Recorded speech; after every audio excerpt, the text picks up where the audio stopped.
Komið sælir, komdu sæl, kæri fiskur. Hér eru spilin þín.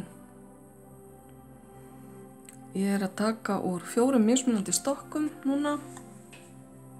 Búin að stokka og gera allt klárt. Þannig að það eru bara efstu spilin sem að ræðir. Og við skulum bara byrja og sjá hvað skilaboð koma til þín.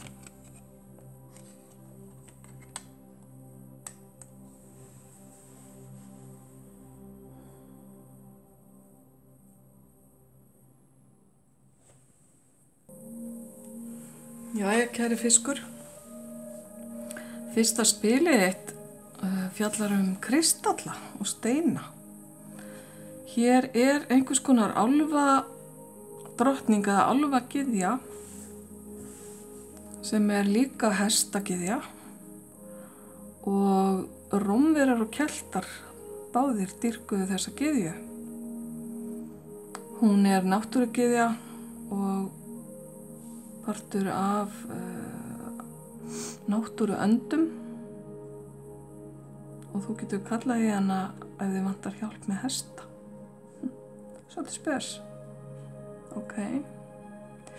Nú er ég sjálf ekkert mikið í kristöllum og steinum. Ég á samt hérna 2 góða sem að hjálpa mér hérna oft við lesturinn. Þetta er lapis lazuli og rosa kvarts. Ef að þú hefur áhuga á þessum, þá ættir endilega að fara út í það að nota þá meira eða skella þér á námskeið eða afla þér upplýsinga þessa steina og þessa kristalla sem að hér er verið að tala Ég get ekki útskýrt fyrir þér neitt í stuttu máli varðandi það, til þess veit ég ekki nóg. Ég veit bara að margir telja að kristallar búi yfir ákveðnum lækningamætti eða ákveðinu orku sem að hægt er að hjálpa fólki með. Svo færðu hérna að efnisgera draumana þína. Það er að segja láta draumana þína verða veruleika. Og draumar þínir eru sannarlega að rætast. Hér er allsnægtar karfa eða horn. Og þetta er kannski partur af draumunum. Þetta með steinana eða kristallana. Kannski viltu fara að nýta það á þér til heilunar eða fyrir aðra eða á einhvern annan hátt. Og það er enn og aftur náttúran sem er hérna í þessu spili. Þannig að sterk tenging þín við náttúruna skiptir reyndar líka máli hérna. Ef að liggur eitthvað þungt á þér eða einhverju erfiðleikastæði þá er oft gott að fara bara augnablik út í náttúruna, anda sér ferskulofti. Það hreinsar hugan og stundum koma svörin til manns þar. En það er eitthvað stórt sem að er að fara að rætast hérna hjá þér. Minn kæri fiskur. Og kannski ertu hestavinnandi eða einhverjir ykkar hestar eru fallið dýr.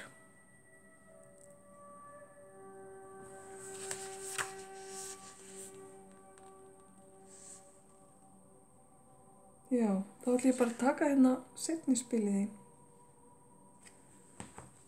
Látum okkur sjá.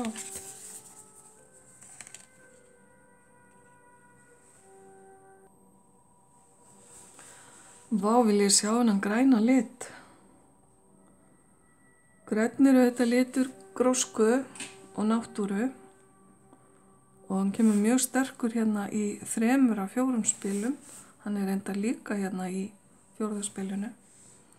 Þannig að þetta er aftur hérna sterk staðfesting á þessu sem ég var að segja með náttúruna. En þetta er erkiengillinn Rafael, einn af mörgum. Hann kemur hérna með boðskap ástar og húmors, lífsgleði og ferðalaga.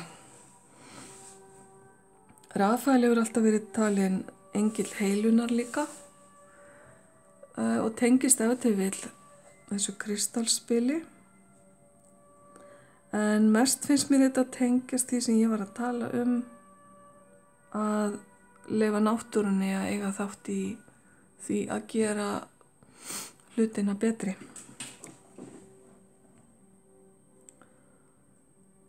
Rafael hérna með stafinn sem táknar læknavísindin. Man ekki í augnablikinu hvað hann heitir. Kattius eða eitthvað slíkt. Ég ætla ekki að fara með rangt mál, ég vil frekar sleppa því. Svo höfum við hérna spil sem heitir Vöknun, Awakening. Svolítið skrítið að þýða það á íslensku. Uppljómun skulum við segja frekar. Hérna stendur: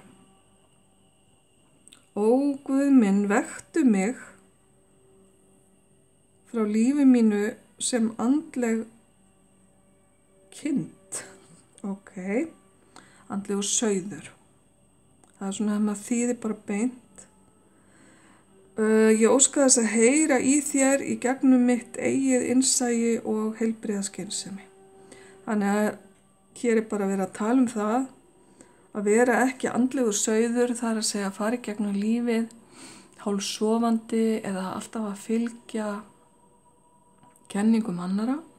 Heldur vakna og mynda sér sjálfur skoðanir með eigin innsæi og bara heilbrigðu skynseminni sem að við öll höfum í mismiklum mæli þó, skulum við segja.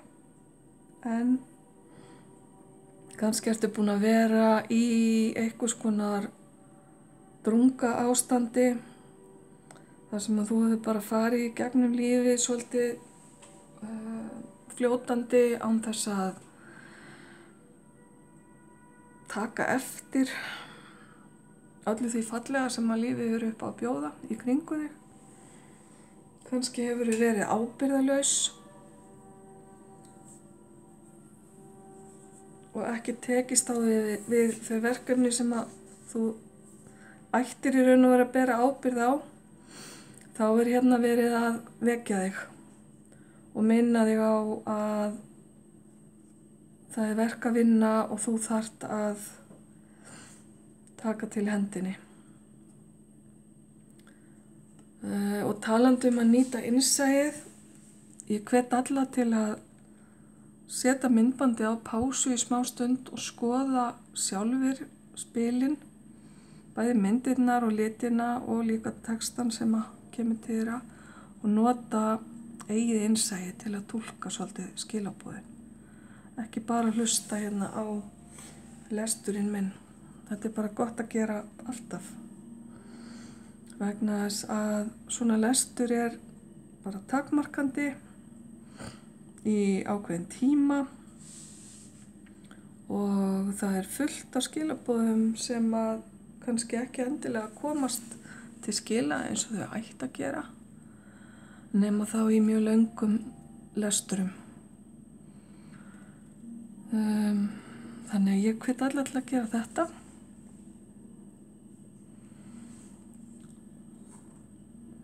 Og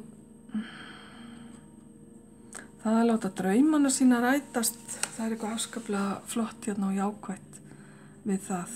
Sem segir mér, kæri fiskur, að það er einhverjir draumar hérna undir yfirborðinu, eitthvað sem að þú ert búin að vera lengi að óska þér að verði að veruleika.